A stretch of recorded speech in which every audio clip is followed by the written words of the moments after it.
le général McChrystal avait demandé au président 40 000 soldats supplémentaires. Mais l'idée d'envoyer des renforts n'est pas du goût de l'ambassadeur américain en Afghanistan, le général Karl Eikenberry, qui avait occupé le poste de McChrystal par le passé. Et il adresse des mémos à la secrétaire d'État Hillary Clinton pour lui faire part de ses objections. 2 mémos confidentiels adressés à la Maison-Blanche ont fuité. Eikenberry y déconseille l'envoi de renforts en Afghanistan tant que le président afghan Hamid Karzai n'aura pas réglé le problème de corruption. Au bout de 8 ans de guerre, on était allé trop loin dans notre soutien. On aurait dû commencer à passer la main aux Afghans. Karl Eikenberry craint également que le président afghan Hamid Karzai ne soit pas, selon ses propres termes, un partenaire stratégique approprié pour l'action américaine. J'ai connu un président Karzai qui était fortement nationaliste.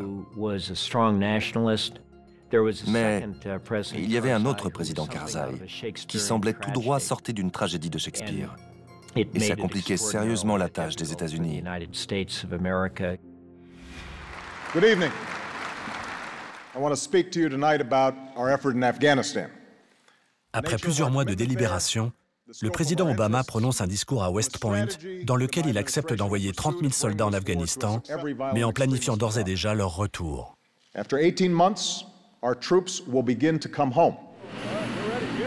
Le général McChrystal déploie ses dizaines de milliers de soldats au sud de l'Afghanistan pour combattre les talibans.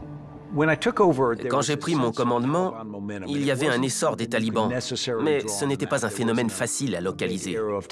Ils ne formaient pas une grande flèche pointée vers Kaboul. Mais dans l'esprit des Afghans, les talibans exerçaient plus de contrôle. Ils étaient plus violents et gagnaient en influence dans tout le pays.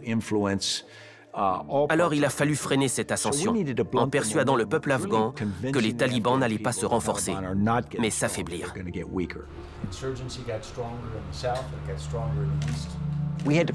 Il a fallu prouver à la population afghane qu'on était vraiment là pour son bien.